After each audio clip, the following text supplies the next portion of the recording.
नमस्कार। इलेक्ट्रोहोम्योपैथी के इस विशेष एपिसोड के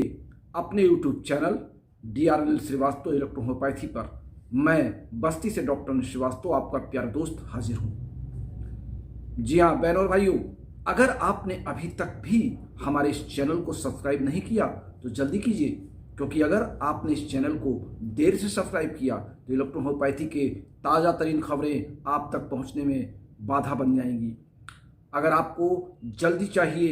इलेक्ट्रोहोम्योपैथी की नई नवीनतम जानकारियाँ, तो बस उठाइए अपना फ़ोन और सब्सक्राइब कीजिए हमारे चैनल को, लाइक कीजिए और बेल दबाइए। जी हाँ बहनों और भाइयों, मैं आपके बीच इलेक्ट्रोहोम्योपैथी के ट्रीटमेंट को शुरू कर चुका हूँ, अर्थात रोगों की चर्चा और उन पर दवाइयाँ और उनकी डोज। हमने पिछले चैप्टर में आपसे चर्चा की थी कि इलेक्ट्रोहोम्योपैथी में औषधि का ट्रीटमेंट, औषधि को देने के पहले हमारे जो मूलभूत सिद्धांत हैं इलेक्ट्रोहोम्योपैथी के, हमने उस पर आपसे चर्चा की थी, विस्तृत चर्चा की थी। आज हम एक क्लिनिकल एग्जामिनेशन जिसे कहते हैं, जिसके अंतर्गत रोगी से बातचीत करना, रोगी का भौतिक परीक्षण करना, रोगी के विभिन्न अंगों के विभिन्न इंस्ट्रूमेंट से जांच करना, इसकी आवश्यकता इलेक्ट्रोहोम्योपैथी में कितनी है, पहले हम इस पर चर्चा कर लें, फिर कोई छोटे से रोग पर चर्चा कर लेते हैं। हालांकि रोग कोई छोटा नहीं होता है, रोग की परिभाषा इलेक्ट्रोहोम्योपैथी में एक ही है, any persistent change in the lymph और blood that is called disease. लेकिन आज हम पहले चर्चा कर लें एक इलेक्ट्रोहोम्योपैथी के चिकित्सक के दृष्टिकोण से आवश्यक एग्जामिनेशन इन क्लिनिक, अर्थात क्लिनिकल एग्जामिनेशन टेस्ट। हमारे पास जब कोई रोगी आता है तो एज ए फिजिशियन हमारा पहला उत्तरदायित्व होता है कि हम रोगी के साथ सहानुभूतिपूर्वक सद्व्यवहार करते हुए, मित्रवत व्यवहार करते हुए, रोगी की मानसिकता का आकलन करते हुए उससे सवाल और जवाब करें। कभी कभार क्या होता है कि बहुत से डॉक्टर अपने अहंकार में डूबे होते हैं, जिनके पास रोगियों की कुछ संख्या बढ़ जाती है, वो नए रोगियों से या पुराने रोगियों से ही उनके बातचीत करने का तरीका बड़ा अभद्र हो जाता है, जो रोगियों को मन से नहीं भाता। रोगी मजबूरी में उनके पास आता जरूर है, लेकिन बाहर निकलने के बाद कहता है कि डॉक्टर बड़ा बदतमीज हो गया है, इसको बातचीत करना नहीं आता, रोगी से बात कैसे करना ये नहीं आता। ये मेरा भी अनुभव रहा है कि हमने कई ऐसे चिकित्सकों के पास बैठ करके देखा है जिनका रोगियों से बातचीत करने का तरीका बड़ा ऊटपटांग रहा है, और इस तरह रहा है कि जैसे रोगी बहुत गरजू है, वो उनको छोड़ के कहीं नहीं जाएगा। मेरा आप सबसे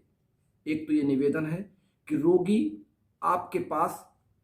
अपने रोग को दूर करने के साथ साथ मानसिक सांत्वना के लिए भी आता है कि आप उसको, उसके रोग को ठीक कर पाएं या न कर पाएं, लेकिन कम से मानसिक रूप से उसको इस बात का दिलासा जरूर दें कि आप रोगी को के रोग पर अपना नियंत्रण करेंगे। विशेष करके उन रोगी चिकित्सकों के बारे में जो गारंटी शब्द का इस्तेमाल करते हैं, ये बहुत गलत बात है। आपको गारंटी शब्द का इस्तेमाल नहीं करना है, रोगी के साथ प्रयास शब्द का इस्तेमाल करना है कि हम आपके रोग पर प्रयास करेंगे अधिकतम सीमा तक। दूसरी बात जो आती है एक चिकित्सक के रूप में, कि आपके पास आए हुए रोगी का आपको उसका पारिवारिक इतिहास, जिसको आप फैमिली हिस्ट्री कह सकते हैं, ये भी पूछना बहुत ज़रूरी है। कभी कभी परिवार में रोगी खुद अपने रोग को नहीं समझ पाता है और मानसिक विक्षिप्त के रूप में, मानसिक शिकार के रूप में अपने आप को बेचैन पाता है, और जब उसके आप फैमिली हिस्ट्री को लेते हैं तो पता चलता है घर में कलह, आपसी विवाद, पति पत्नी का तनाव, पिता पुत्र में तनाव, सामाजिक तनाव, ये तमाम ऐसे काज होते हैं। और उसके बाद घूम फिर करके ये भी आता है कि वो जहाँ काम करता है उसका सोशल एटमॉस्फेयर कैसा है, जहाँ वो काम करता है उसका उसके बॉस के साथ क्या एटमॉस्फेयर है, क्या बातचीत करने का वहाँ माहौल है, अपने सहकर्मियों के साथ उसका क्या बातचीत करने का तरीका है। ये तमाम ऐसे काज हैं जहाँ पर हम ये समझ सकते हैं कि रोगी से हमको पूरी की पूरी सहानुभूति दिखाना बहुत ज़रूरी है। जब हम रोगी के इतिहास को लेते हैं, उसके फैमिली इतिहास को, तो फिर उसके पैतृक हिस्ट्री को भी लेना जरूरी है कि क्या इस तरह के रोग जो रोगी लेकर के आया है अपनी समस्या, इस तरह की समस्या उसके परिवार के किसी अन्य सदस्य को कभी थी, उसके दोनों साइड के परिवार में, उसके माता पिता के साइड में, माता के साइड के यानी ननिहाल साइड में, और पिता के साइड यानी अपने निजी घर में, ये दोनों साइड की समस्याएं उसको देखनी होंगी। और उससे हम रोगी की शिकायत को सुनते सुनते उसके मूल शिकायत पर अपना ध्यान केंद्रित करेंगे। हमें ये लगता है कि हम रोगी की शिकायतों को सुनते सुनते अगर एक इलेक्ट्रोहोम्योपैथिक फिजिशियन हैं तो हम एक, जिसको हम कह सकते हैं क्रिटिकल चार्ट, हालांकि अभी ये क्रिटिकल चार्ट मैंने आज ही बना करके अपने प्रैक्टिस ऑफ मेडिसिन में लगाने का प्रयास किया है, और एक नया क्रिटिकल चार्ट है जो इलेक्ट्रोहोम्योपैथी के चिकित्सकों को बहुत ही आसान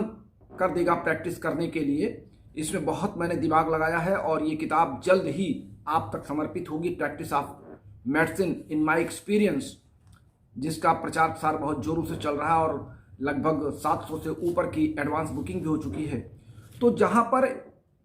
फिजिकल एग्जामिनेशन से पहले जो हम रोगी से बातचीत करते हैं, बातचीत करते करते हम इस बात तक पहुँच जाते हैं, लगभग 80% तक हम उसकी शिकायतों को सुनने के बाद ही पहुंच जाते हैं कि रोगी के किस अंग में, किस सिस्टम में इसकी कमी नजर आ रही है, और रोगी की मेन समस्या या मेन प्रॉब्लम किस ऑर्गन या किस सिस्टम में है। जब हम वहां तक पहुंच जाते हैं फिर नंबर आता है फिजिकल टेस्ट का, फिजिकल एग्जामिनेशन का। अब फिजिकल एग्जामिनेशन में भी हमको थोड़ी सावधानी बरतनी पड़ती है कि अगर महिला और पुरुष में महिला आपके यहाँ रोगी बन के आई है तो महिलाओं का फिजिकल एग्जामिनेशन करने के लिए कम से कम उसके एक गार्जियन को या किसी महिला सदस्य को या अपने फीमेल स्टाफ को साथ रखना जरूरी है, क्योंकि आजकल के बदलते माहौल में महिलाओं का फिजिकल एग्जामिनेशन एक टिपिकल प्रॉब्लम है जो हमारे चिकित्सक साथियों के साथ अक्सर आती रहती है। इस नाते इसका भी ध्यान रखें, कभी भी आपकी क्लिनिक पर कोई फीमेल पेशेंट अगर आती है तो उसके साथ किसी सहायक को जरूर बुलाइए या अपने फीमेल स्टाफ के साथ उसका परीक्षण करें। मेल परीक्षण में अगर बच्चा है तो गार्जियन की उपस्थिति जरूरी है। अगर मेल है, कोई ऐसा रोग है जहां पर वो दर्द से कराह रहा है, उसको संभालना है या सांत्वना देना या घर के परिवार के सदस्यों के साथ ही वो अपना फिजिकल